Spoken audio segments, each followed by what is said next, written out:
আমি অন্যায় করছি, অবৈধ ফাইলে সাইন করছি, দেশের নিয়ম এবং আইন অনুযায়ী আমার যা শাস্তি হবে আমি তা মাথা পেতে নিব।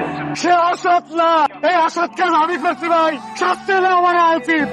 আমি আকাশ পাটোয়ার, পুরো এলাকায় আমার ব্যানার ফেস্টুন দিয়ে ভরা। দেখেন না এগুলা? খেয়াল করিনি। ভাই হলো বিশাল জনদরদি লোক, আমরা তো তার দয়াই বেঁচে আছি। ভুল বললেন, আপনি ওনার দয়া বেঁচে নাই, আপনি আল্লাহর দয়া বেঁচে আছেন, আমিও তার দয়ায় বেঁচে আছি। স্যার আপনার কথা যতই শুনতেছি মুগ্ধ হয়ে যাচ্ছি। স্যার আসি। বুঝলু ভাই, তুমি যখন লোকজন থাকে আমাকে স্যার বলে ডাকো, সম্বোধন করো, আমি খুব লজ্জিত।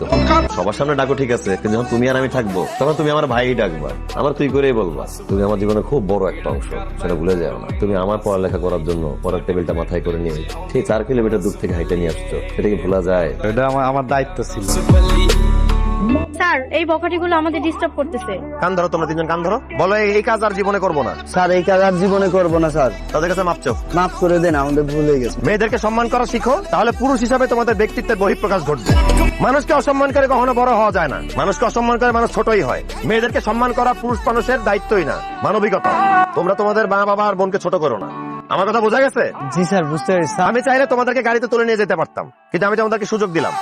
সবার একবার করে সুযোগ পাওয়া উচিত। আমার সুযোগ যারা গ্রহণ করে তাদেরকে আমি মাফ করে দেই, আর যারা সুযোগ গ্রহণ করতে চায় না তাদের জন্য আমার পক্ষ থেকে কালো গ্রহণ। আমি আমার এই এলাকায় কোনো কিশোর গ্যাং বা ইফতিজার দেখতে চাই না। তোমাদের চেহারা যেন আমি নেক্সট টাইম না দেখি। জাস্ট দৌড়াও, ভাগো, যাও। ইউনু সাহেব কেমন আছেন?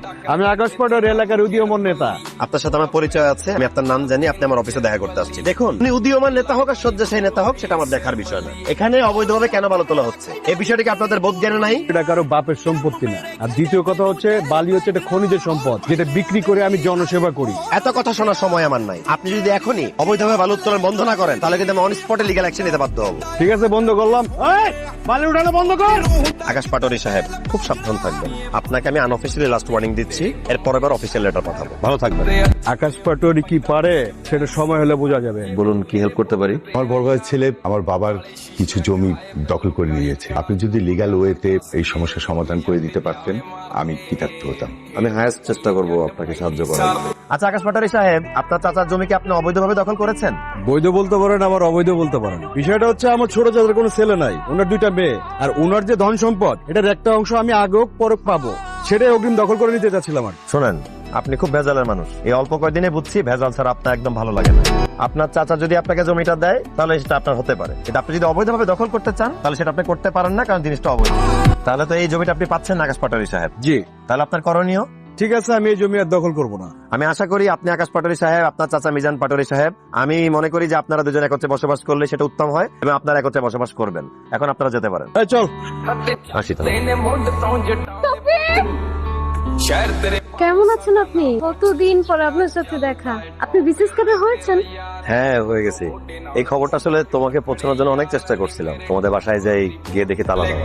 তোমাকে অনেকবার ফোন কল দেওয়ার চেষ্টা করছি, কোনো সংযোগ পাই নাই, ফোন বন্ধ ছিল। পরে আল্লাহকেই বললাম, আল্লাহ তুমি এই খবরটা তিথিকে পৌঁছায় দিও, আমি অ্যাটলিস্ট তিথির স্বপ্নটা তো পূরণ করতে পারছি। বিসিএস ক্যাডার হয়েছেন, এটা তো তেমন কোনো স্বপ্ন না। এখন আপনাদের মতো অনেক সাবেক বিসিএস ক্যাডাররা আমার হাজবেন্ডের অফিসে জব করে, আর আমার হাজবেন্ডকে স্যার বলে সম্বোধন করে। জেনে খুব খুশি হলাম। তিথিরা তো দেখাইছে না। হ্যাঁ, দেখা হয়েছে, ভালো আছে, বিয়ে করে ফেলছে। এর চাইতে ভালো আর কি হইতে পারে? তোর চোখের ভাষা কিন্তু আমি বুঝি। এটা যে তোর মনের কথা না, আমার পাওয়া লাগবে না। আপনার কারণে আমার জমির সমস্যাটার সমাধান হলো। আপনাকে ধন্যবাদ দেওয়ার ভাষা আমার নেই। জাস্ট মিষ্টি নিয়ে এসেছি, আপনি যদি একটু মিষ্টি মুখ করতেন। আমি আপনাকে সাহায্য করেছি, এটা আমার দায়িত্ব ছিল। আমি সবসময় সত্য আর বাস্তবতার পক্ষে। আপনি যদি নেক্সট টাইম বিপদে পড়েন অবশ্যই আমার কাছে আসবেন, আমি আপনার বা আপনাদের সবার পাশে আছি। Thank you sir. তিথির কি হয়েছে বুঝলো তো? এটা অফিস একটু কন্ট্রোল কর। আমি তিথির কাছে যাই, তুমি অফিসে থাকো, আমি তিথির কাছে যাওয়া লাগবে আমার। উনি কে? উনি এখানে কেন আসতেছে? শফিক, তোমাকে নিয়ে যেতে আসতেছে? চলো আমরা বাসায় গিয়ে খাবো। আমি নিজেই দেখে তো অবাক, এই পারমিশন তো আমি দিই না, কে দিচ্ছে এই পারমিশন? কিন্তু স্যার এই পেপার পত্রিকা জনগণ সত্য আপনারা তো স্বরূপ করতেছেন। তাহলে আপনি বিশ্বাস করেন না এই কাজটা আমি করি নাই? তুমি এটা কিভাবে বললা বুঝলো ভাই?